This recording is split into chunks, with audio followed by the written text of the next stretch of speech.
Now the next sutta, I'm going to read this 2.15, Chandana Sutta. Standing to one side, the young Deva Chandana addressed the Blessed One in verse. Who here crosses over the flood, unwearying by day and night? Who does not sink in the deep, without support, without a hold? One always, then the Buddha replied, one always perfect in virtue, endowed with wisdom, well concentrated, one energetic and resolute, crosses the flood so hard to cross. One who desists from sensual perception, who has overcome the fetter of form, who has destroyed delight in existence. He does not sink in the deep. It's the end of the sutta. Here, who crosses over the flood? The flood is the waters of samsara. It's symbolic. If a person is liberated, he crosses the flood, he goes over to the other shore. He's asking, who does not sink in the deep? The deep is the ocean of samsara, the ocean of the round of rebirths. So the Buddha said, one who is perfect in virtue, well concentrated and endowed with wisdom, energetic and resolute, will cross the flood. So here the three things are important. Sila, Samadhi and Panya. Virtue or moral conduct.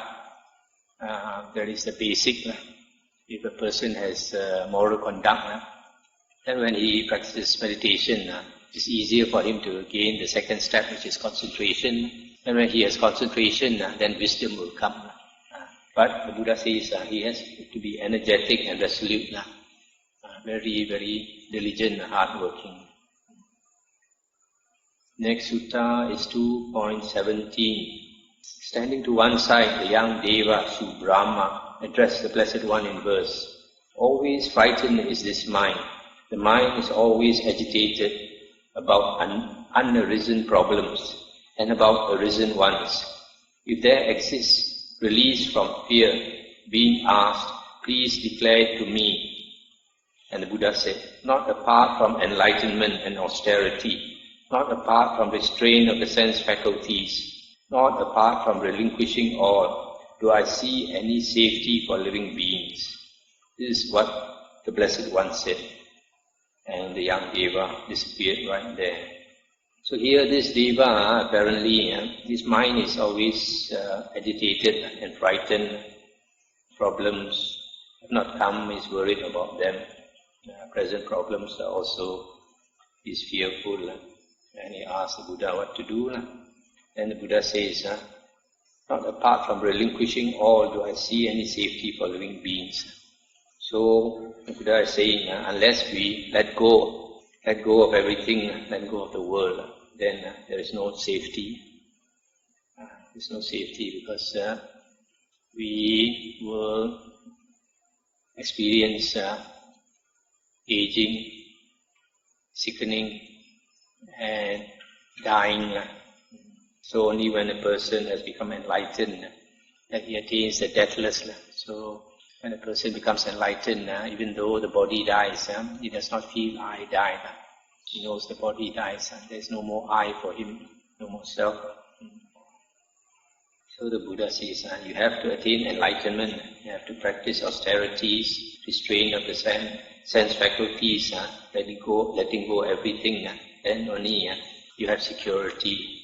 Otherwise, as long as we have not attained any stage, other stages, the woeful planes of existence is still waiting for us.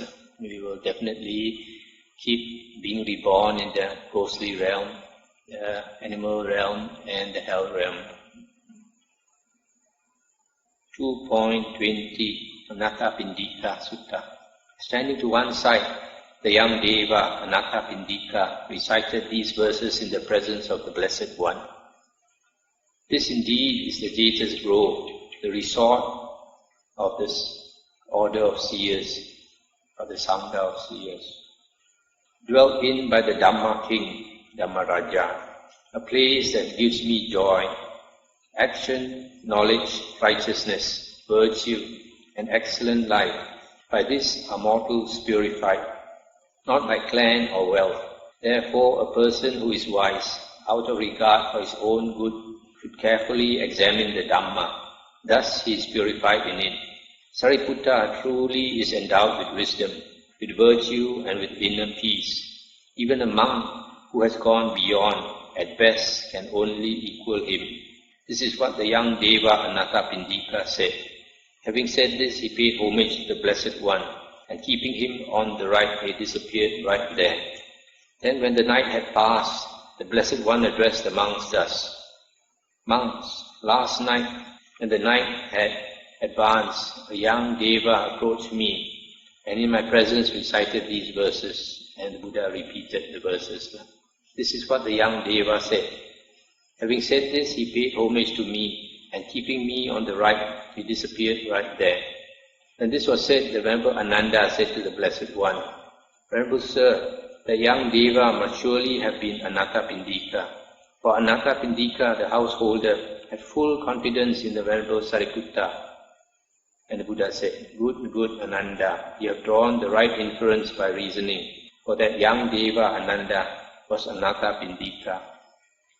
And that's the end of the sutta. So I am reading this sutta to you, just to let you know that Anathapindika, after he passed away, he was born in the heaven. According to the books, I think he was born in the Tusita heaven. This Anathapindika, he was a great admirer of Sariputta.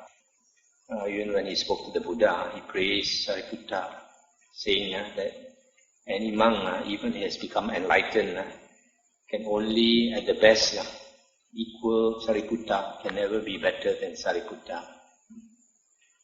A lot of lay people like that. I like that. Lay people have their favorite monk.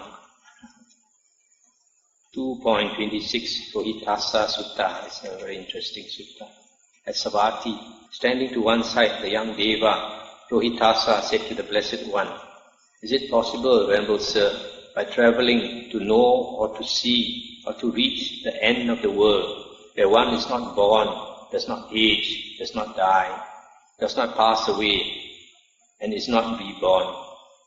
And the Buddha said, As to that end of the world, friend, where one is not born, does not age, does not die, does not pass away, and is not reborn, I say that it cannot be known, seen, or reached by travelling. And the Deva said, It is wonderful, Venerable Sir, it is amazing, Venerable Sir, how well this was stated by the Blessed One. Once in the past, Venerable Sir, I was a seer or an ascetic named Rohitassa, son of Bhoja, possessed of spiritual power, able to travel through the sky. My speed was such, Venerable Sir, that I could move just as swiftly as a firm bowed archer, an archer who can hold the bow firmly.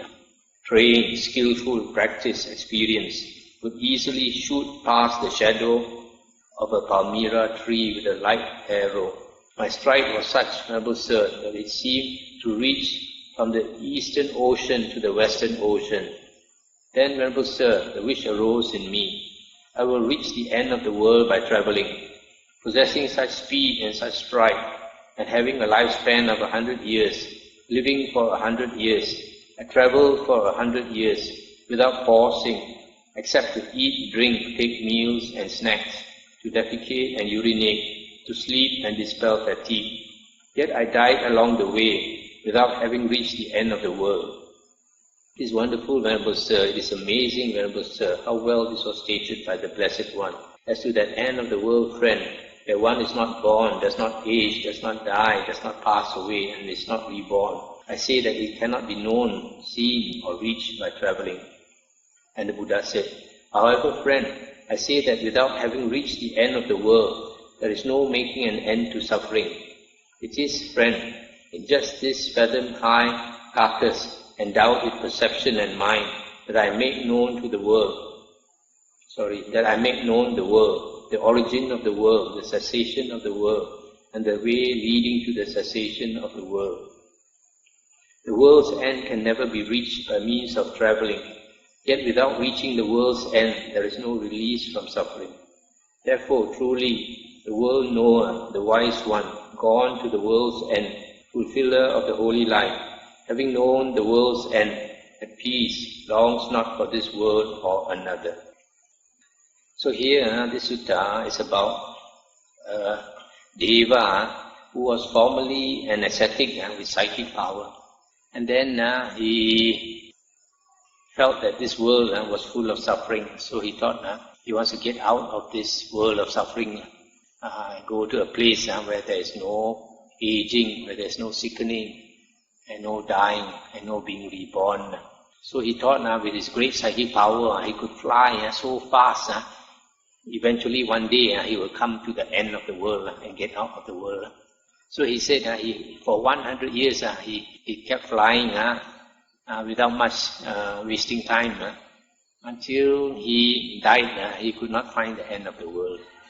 Actually, according to the Buddha, space, there is no limit to the ends of space. Space is boundless, no limitless. That's why if you keep flying, you can never reach the end of space.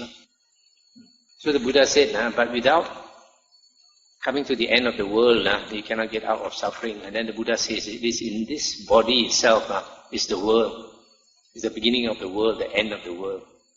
The way going to the end of the world is all within this body. Why?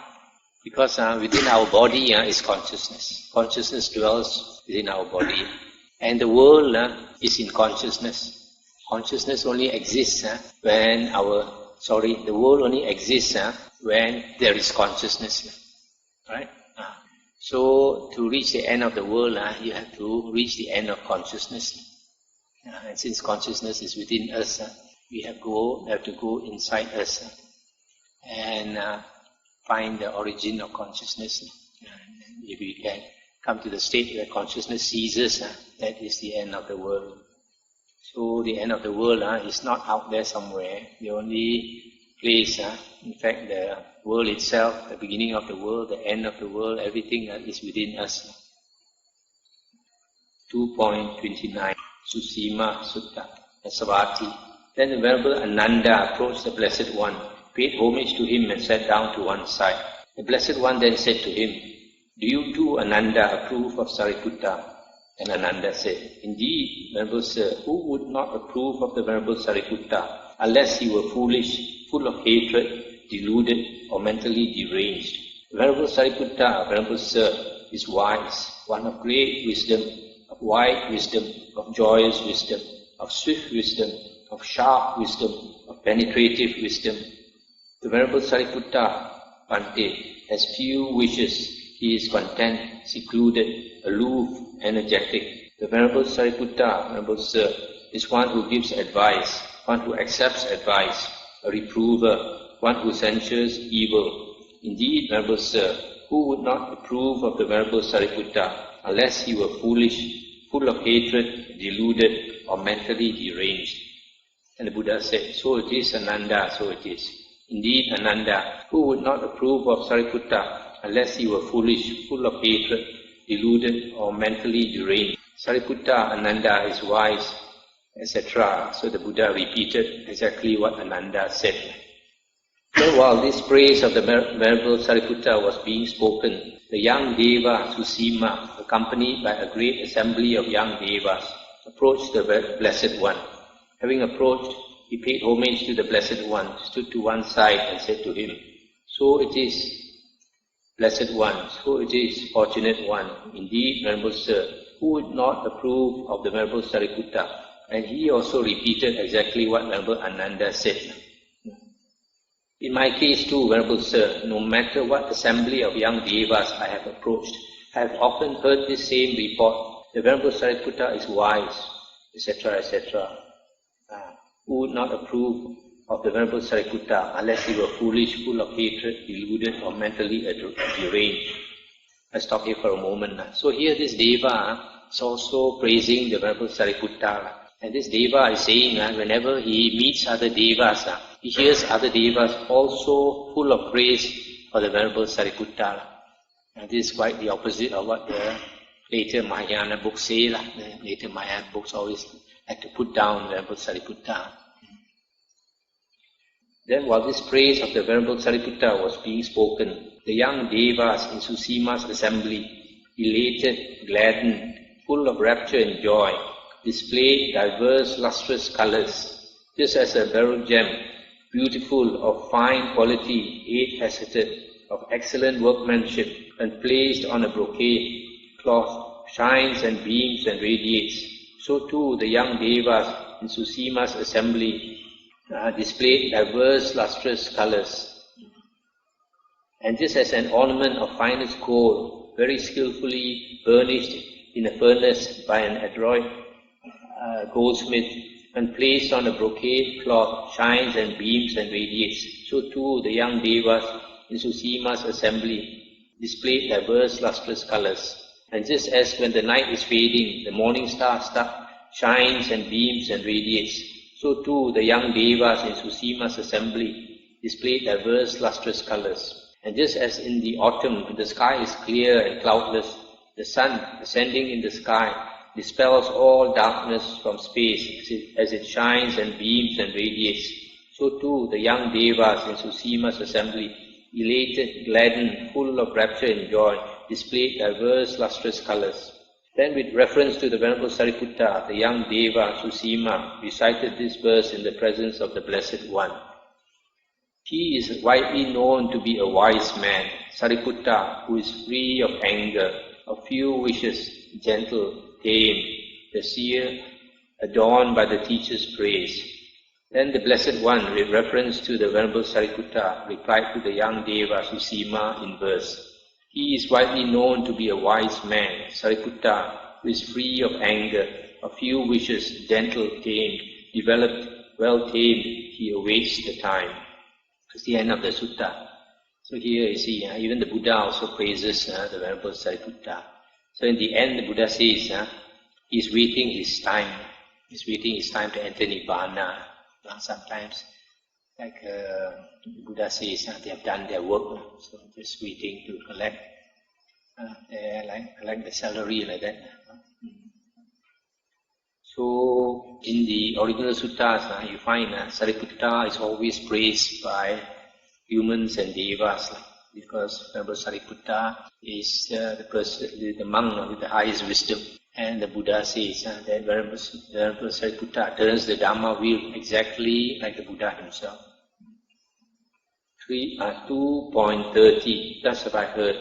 On one occasion, the Blessed One was dwelling at Rajagaha in the bamboo grove, the squirrel sanctuary. Then when the night had advanced, a number of young devas, disciples of various sectarian teachers, Asama and Sahali and Ninka and Akotaka and Vitambari and Mana Vagamya, of stunning beauty, illuminating the entire bamboo grove, approached the Blessed One. Having approached, they paid homage to the Blessed One and stood to one side. Then standing to one side, the young Deva Asama spoke this verse, referring to Purana Kassapa in the presence of the Blessed One. In injuring and killing here, in beating and extortion, Kassapa did not recognize evil, nor see any merit for oneself. He indeed thought what is worthy of trust. That teacher deserves esteem. Then the young Deva Sahali spoke this verse, referring to Makali Kosala in the presence of the Blessed One.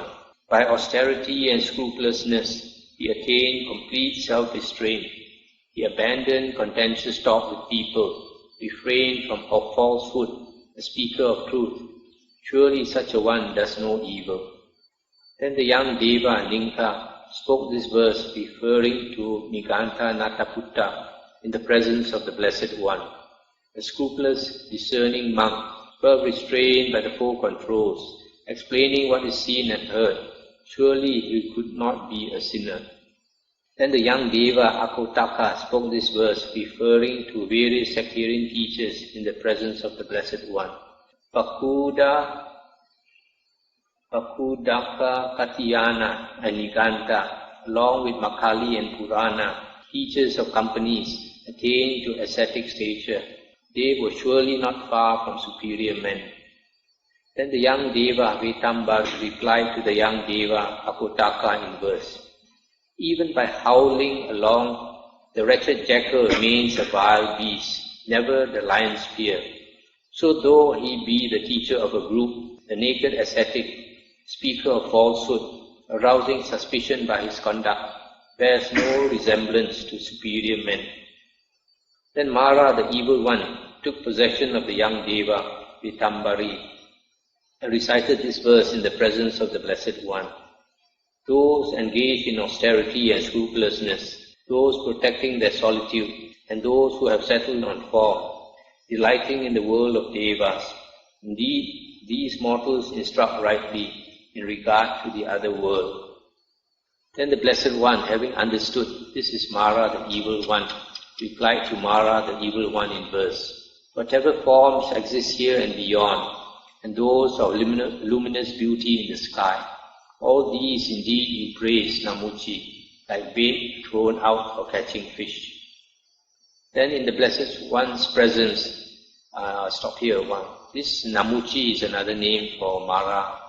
Mara is the Satan in Buddhism.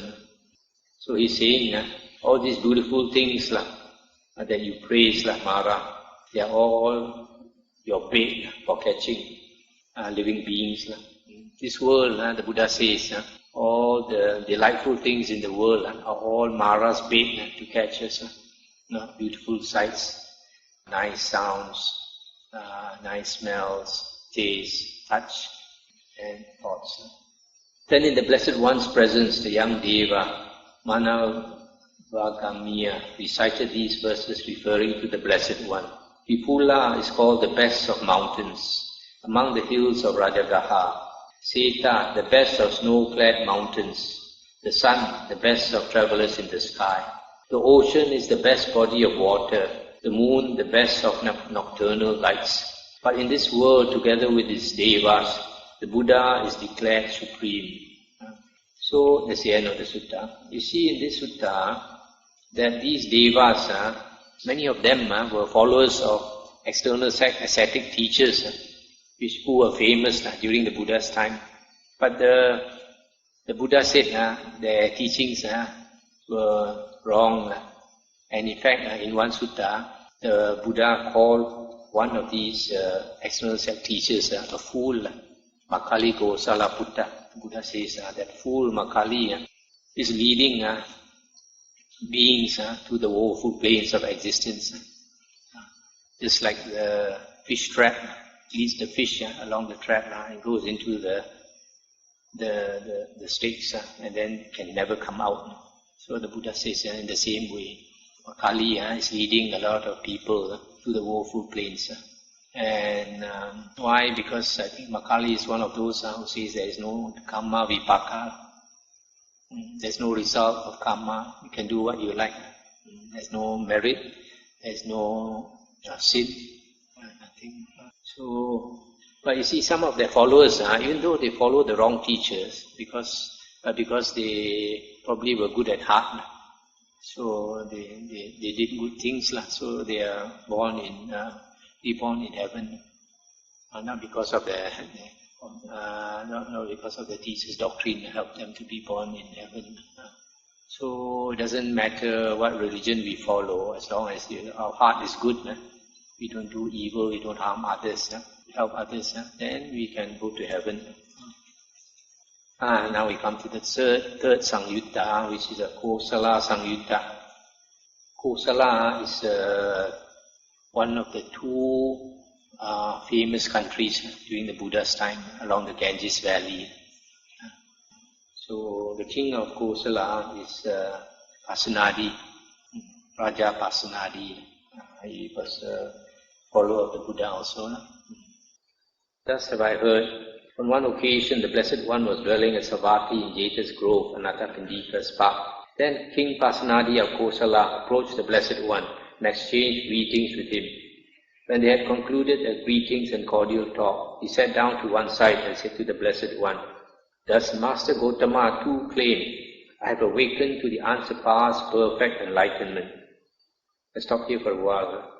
So here it's obvious that This is probably the first or the second time that this King Pasenadi came to see the Buddha, so he doesn't really know the Buddha yet. So he's asking the Buddha, do you also claim to be enlightened? This is like some of the external sect teachers. Then the Buddha said, if great king, one speaking rightly could say of anyone, he has awakened to the unsurpassed perfect enlightenment. It is of me that one should rightly say this, for I, great king, have awakened to the unsurpassed perfect enlightenment. So here Buddha is stating very firmly that he is enlightened. If anyone is in the world is enlightened at all, the Buddha said, I am enlightened.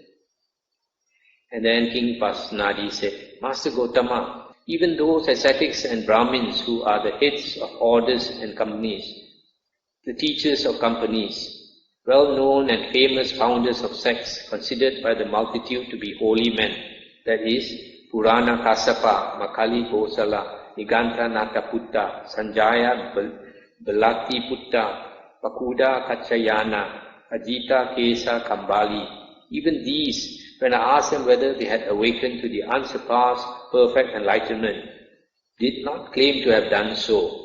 So why then should Master Gotama make such a claim when he is so young in years and has newly gone forth? I'll stop here for a moment. You see, the Buddha was enlightened at the age of about 35. So this must have been around that time when he was 36 or 37. Still very young, black hair and all that. So this king is saying, you are so young, you have been a monk such a short time, how can you claim to be enlightened? These other teachers, they are so old, they have been monks for so long, and so they never claim to they have been enlightened. And the Buddha said, there are 4 things, great king, that should not be despised and disparaged as young. What 4?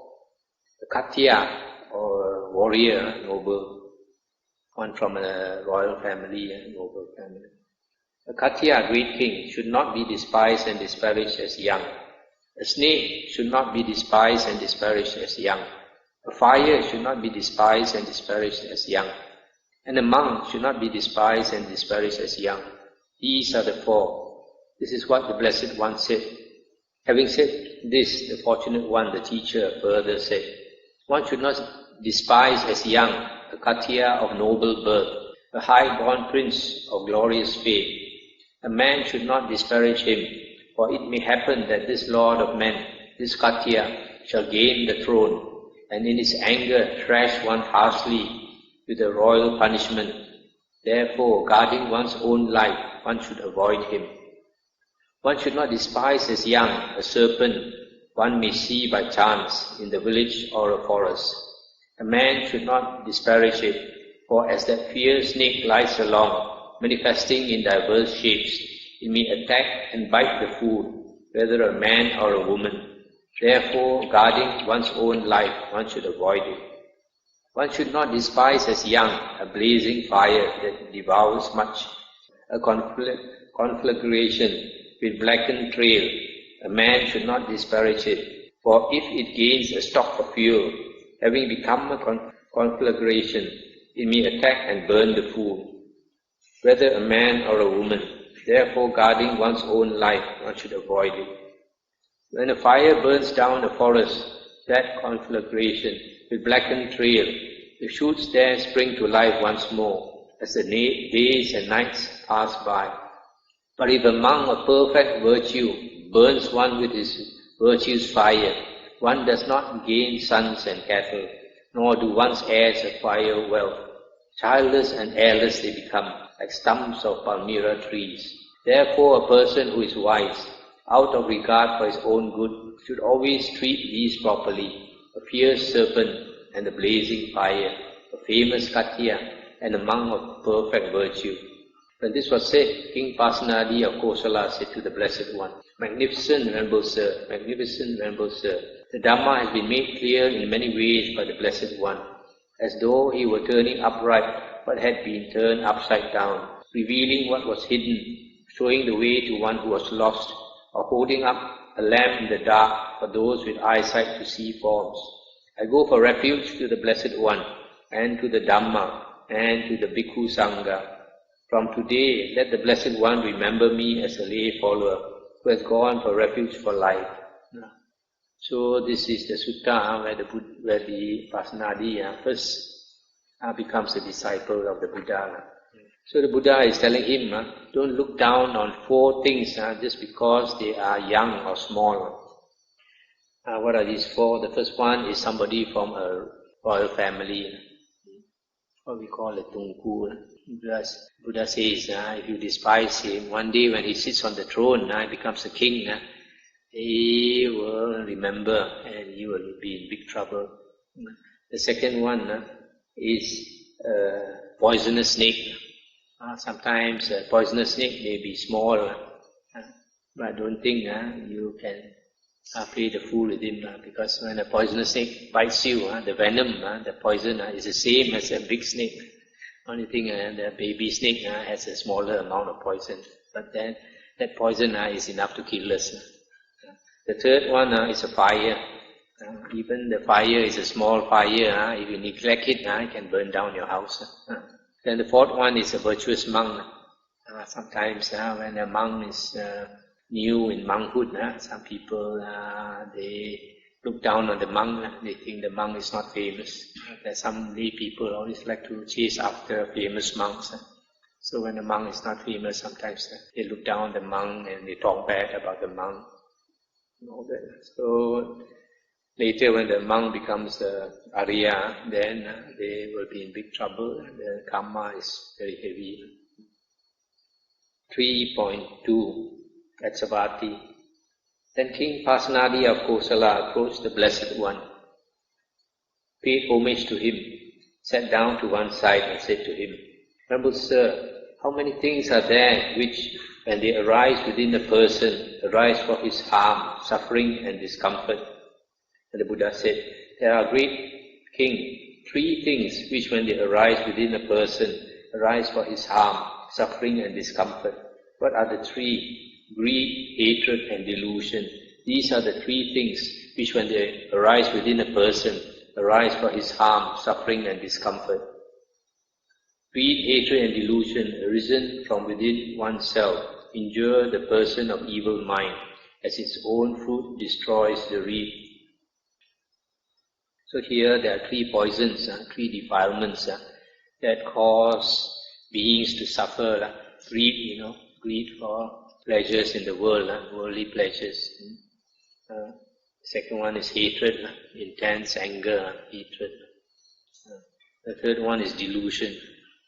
Delusion is very hard to see because when we are deluded, we can't see our own delusion. And then the delusion is due to the 5 hindrances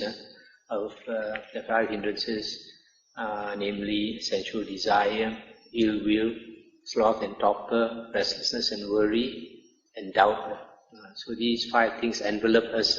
So because we don't see things clearly, so we have a lot of delusion. 3.3 At Savatthi, sitting to one side, King Pasanadi of Kosala said to the Blessed One, Venerable Sir, for one who has taken birth, is there anything other than to expect? Is there anything other than aging and death? And the Buddha said, for one who has taken birth, great king, there is nothing other to expect than aging and death. Even in the case of those affluent Katyas, those of the noble family, rich with great wealth and property, with abundant gold and silver, abundant treasures and commodities, abundant wealth and grain. Because they have taken birth, there is nothing other to expect than aging and death. Even in the case of those affluent Brahmins, affluent householders, rich with abundant wealth and grain, because they have taken birth, there is nothing other to expect than aging and death. Even in the case of those monks who are arahants, whose stains or asavas are destroyed, who have lived the holy life, done what had to be done, laid down the burden, reached their own goal, utterly destroyed the fetters of existence, and are completely liberated through final knowledge. Even for them, this body is subject to breaking up, subject to being laid down. The beautiful chariots of kings wear out.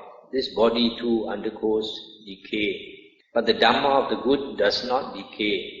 So the good proclaim along with the good. It's the end of the sutta. So here the king is asking the Buddha, is there anyone who does not become old and die? The Buddha said, there's nobody, no being at all who does not age and die. So actually the cause of death is not, when people die, people say, oh, his cause of death was cancer. His cause of death was this sickness, his cause of death was that sickness. Actually, his cause of death was birth. Because he was born, he must die. What is not born will not die. 3.4 At Savatthi, sitting to one side, King Pasenadi of Kosala said to the Blessed One, Dear Venerable Sir, while I was alone in seclusion, a reflection arose in my mind thus, who now treat themselves as dear, and who treat themselves as a foe or enemy. Then, Venerable Sir, it occurred to me, those who engage in misconduct of body, speech and mind treat themselves as a foe or enemy. Even though they may say, we regard ourselves as dear, still they treat themselves as a foe. For what reason? Because of their own accord, they act towards themselves in the same way that a foe might act towards a foe. Therefore, they treat themselves as a foe. But those who engage in good conduct of body, speech and mind treat themselves as dear. Even though they may say, we regard ourselves as a foe, still they treat themselves as dear. For what reason? Because of their own accord, they act towards themselves in the same way that a dear person might act towards one who is dear. Therefore, they treat themselves as dear. And the Buddha said, so it is, great king, so it is, great king. And the Buddha repeated the entire statement of King Pasenadi and added the following. If one regards oneself as dear, one should not yoke oneself to evil. For happiness is not easily gained by one who does a wrongful deed. When one is seized by the end maker, that means death, as one discards the human state, what can one call truly one's own? What does one take when one goes? What follows one along like a shadow that never departs? Both the merits and the evil that a mortal does right here, this is what truly is one's own. This one takes when one goes. This is what follows one along like a shadow that never departs. Therefore, one should do what is good as a collection for the future life. Merits are the support of living beings, and they arise in the other world. So, this wise king, Pasenadi, is saying that if we conduct ourselves well in body, speech and mind, then we are dear to ourselves. We are our best friend. But if we misconduct ourselves, we do evil karma to the body, speech and mind, then we are doing to ourselves what an enemy would like to do to you. Make you go to the woeful plains of existence. So if you don't want to harm yourself, you should conduct yourself virtuously, do good deeds to the body, speech and mind. Then you are treating yourself in the best way, and you will bring yourself to heavenly rebirth. 3.6 At Savatthi, sitting to one side, King Pasenadi of Kosala said to the Blessed One, Dear Venerable Sir, while I was alone in seclusion, a reflection arose in my mind thus, few are those people in the world who, when they obtain superior possessions, do not become intoxicated and negligent, yield to greed for sensual pleasures, and mistreat other beings. Far more numerous are those people in the world who, when they obtain superior possessions, become intoxicated and negligent, yield to greed for sensual pleasures, and mistreat other living beings. And the Buddha said, so it is, great king, so it is, great king. And the Buddha repeated exactly what King Pasenadi said and added, enamored with their pleasures and wealth, greedy, dazed by sensual pleasures, they do not realize they have gone too far, like deer that enter the trap laid out. Afterwards, the bitter fruit is theirs. for bad indeed is the result. That's the end of the sutta. So here, King Pasenadi is saying that he reflected, came to the conclusion, most people in the world, when they become very wealthy, they become intoxicated and careless, and then they become very greedy for sensual pleasures and mistreat other beings, like look down on other people and all that. Very, very few do not yield to greed for sensual pleasures and become intoxicated. So having great wealth is actually not good. You see many people who become very rich, they take second wife, third wife and all that, and they misconduct themselves. At the end of life, they have used up all the good karma vipaka, and they are bound for the woeful plains of existence. Very few are like now our Bill Gates, who spend so much, such a big portion of his wealth to do charity and help others. 3.8 Devaputta. Now on that occasion, King Pasenadi of Kosala had gone together with Queen Mallika to the upper terrace of the palace. Then King Pasenadi of Kosala said to Queen Mallika, "Is there, Mallika, anyone more dear to you than yourself?" And Mallika said, "There is no one, great king, more dear to me than myself. But is there anyone, great king, more dear to you than yourself?" You see, I stop here for a moment. So you see this King Pasenadi, I think his favorite wife, I don't know how many wives he has, but probably the favorite wife is Queen Mallika. And according to the commentaries, Queen Mallika was a poor girl selling flowers. And King Pasenadi, I think he went to war and he lost the fight, lost the battle. He had to go and hide. So when he was in hiding, I think he met this Mallika, and Mallika probably didn't know that he was a king. So then he took this Mallika as his wife when he went back to the throne. So he probably he loved this Queen Mallika so much. He wanted to know whether Queen Mallika loved him also. That's why he asked, "Is there anyone more dear to you than yourself?" But this Mallika was a very devoted disciple of the Buddha, and being very wise, he said, "No, there's nobody more dear to me than myself." Everyone now, because of our ego, we love ourselves the most. There's nobody we love more than ourselves. But some people, they think they love other people more than themselves. Then they are either silly or hypocritical. Then Queen Mallika was afraid that the king might get angry. He also asked the king, "How about you? Is there anybody you love more than yourself?" And the king said, "For me too, Mallika, there is no one more dear than myself."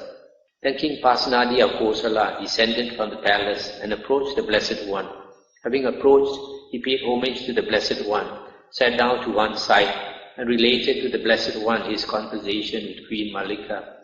Then the Blessed One, having understood the meaning of this, on that occasion recited this verse: "Having traversed all quarters with the mind, one finds none anywhere dearer than oneself. Likewise, each person holds himself most dear. Hence, one who loves himself should not harm others." So the Buddha is saying, just like we love ourselves dearly, so every living being also values his life, loves himself. So just as you don't want others to harm you, so you should not harm others. Just as you want others to be good to you, so you should be good to others. It's about 1 hour, so I think I'll stop here. And if there are any questions, we can discuss. Okay. Yeah, last night we talked about the 4 pairs of Aryans. And now the question is, where do we place the Gotrabu? The Gotrabu is supposed to be a person who will not fall into the woeful plains, isn't it? But he is not considered an Arya. Now in some other sutta, I've come across, the Buddha says there are only 9 types of beings in the world. The Putujana, or ordinary being, plus the 8 Aryans. The 8 Aryans are the first path, first fruit, second path, second fruit, third path, third fruit, and fourth path, fourth fruit. Now in the Samyutta Nikaya 25.1, it is stated that when a person attains the first path, it takes some time before it becomes the first fruit, Sotapanna. But definitely in that lifetime, it will turn from path to fruit. My personal view is that it applies also for the second path, third path, and fourth path. And when a person attains any one of these paths, it will automatically turn to fruit within his lifetime. As far as the Gotrabhu is concerned, the Buddha, in some suttas, the Buddha talk about some people who have great faith in the Buddha, great faith in the Buddha, Dhamma, and Sangha. But because maybe they have not learned the Dhamma or the suttas enough, then they have not become an Arya. But because they have great faith in the Buddha, and love for the Buddha will prevent them from going to the woeful plains. That's provided they don't do evil karma. I think this Gotrabhu is that type of person. That means a virtuous person, but not yet an Arya. Maybe on the way to becoming an Arya. A lay person teaching a monk. Now the Buddha says that whenever we want to look for a teacher, we should look for a teacher, or one who is qualified to be our teacher, is one whose sila, samadhi and panya, moral conduct, concentration and wisdom is higher than you. If these 3 things are not higher than you, then he is not qualified to be your teacher. So that's the way to judge. So it's not easy to judge a person. The Buddha says, to know a person well, you have to associate over a long period with that person, and you got to be sharp. You're able to notice his character. So it's not easy to judge a person in a short time. During Buddha time, there's a lot of those practice and good meditation. But then some of them, they also don't agree with Buddha. Even if they have a good samadhi. So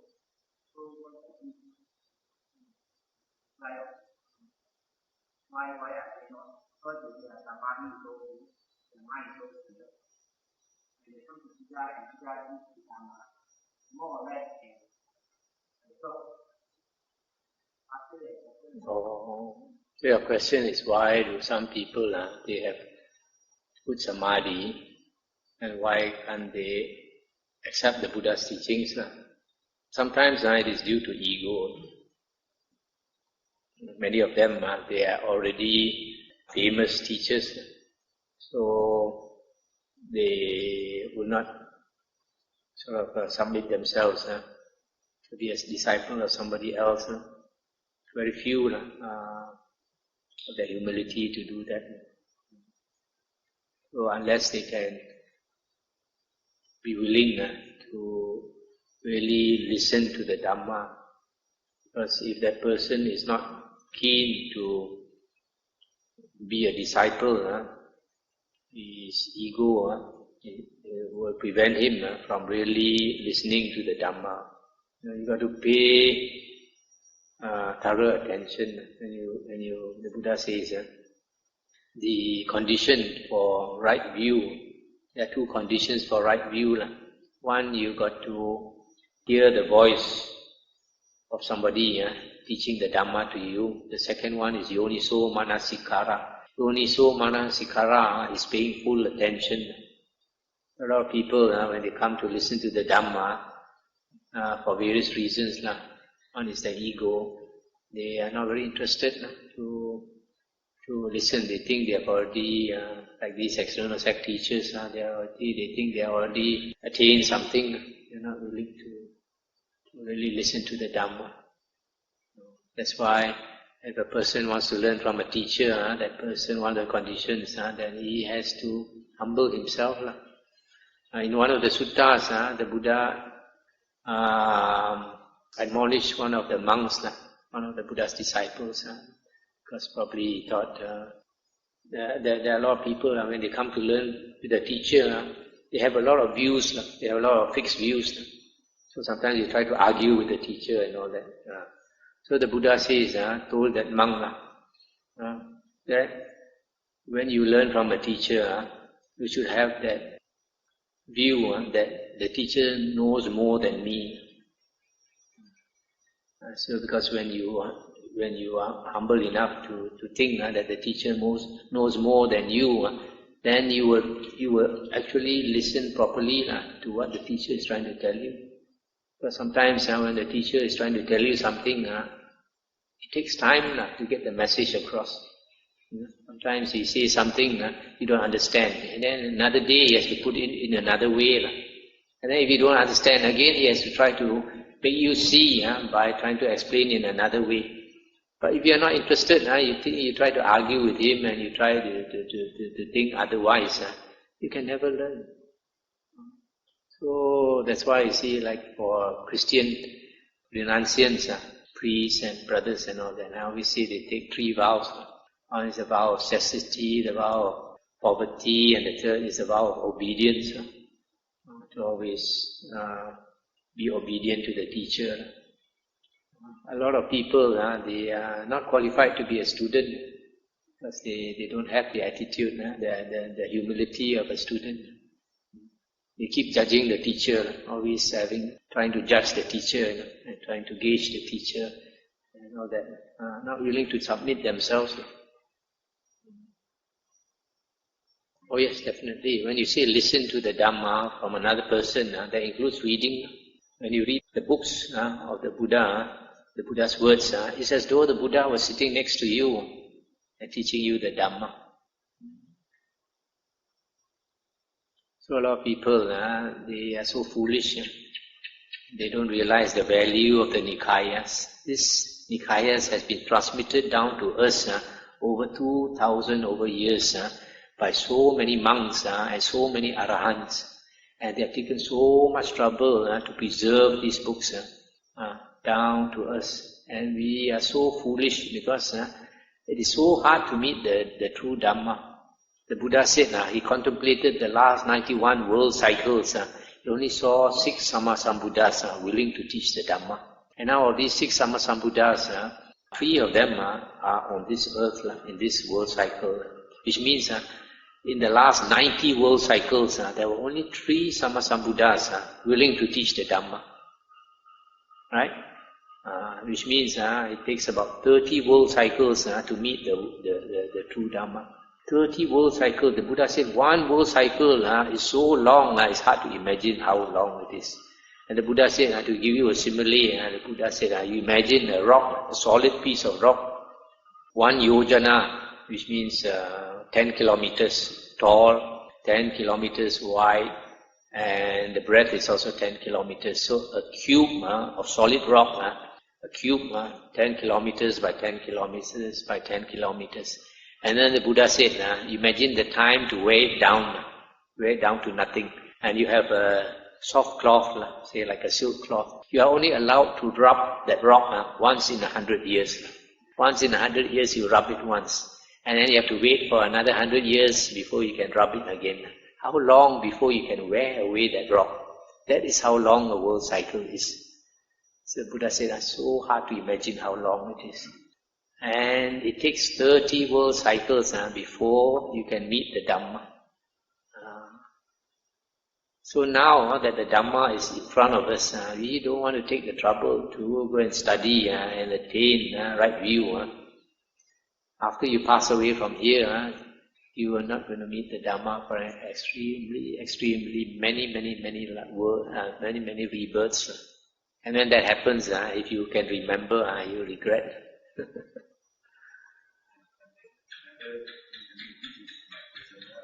Because especially the first year when we are talking about this kind of thing, it's a lot of devas and all this.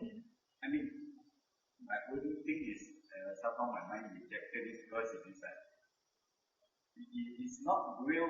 I mean, to me, I can't comprehend it as real deva and all this real. Today's one, when you're eating pasata and all this, you know such a person exists. So for me, it's a bit difficult to say. Accept that as a... Yeah, I can understand. Put it in a... me, my mind will think it as story. I can understand. You know why? Because probably for the whole of your life, you are not going to meet any deva. But why is it in the suttas we meet so many devas? Because during the Buddha's time, there were so many arahants. It's because of the arahants, the devas are interested to come and see them and to talk to them. The devas are not interested to meet ordinary people. Why should they come and waste their time and visit you and talk to you? They got so many beautiful devis to play with. They have no time for you. Even you pray to them to come also, they won't come. These are different. These are arahants. They will come to the arahants without invitation. You see, sometimes in the suttas, there are some other suttas, the Buddha says, you look at the devas, they have come to pay respect to the Buddha. The Buddha says from the 10,000 world systems, they have come to pay respect to the Buddha. So it's because during the Buddha's time, there were so many arahants that they keep coming. Nowadays, where they want to come?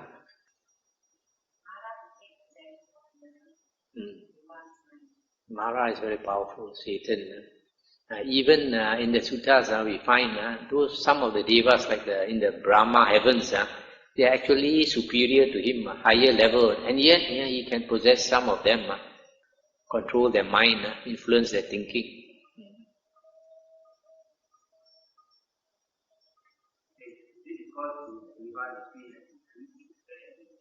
Yeah.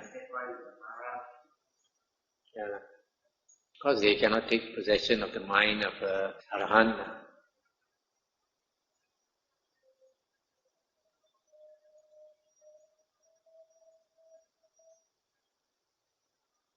Okay, stop here.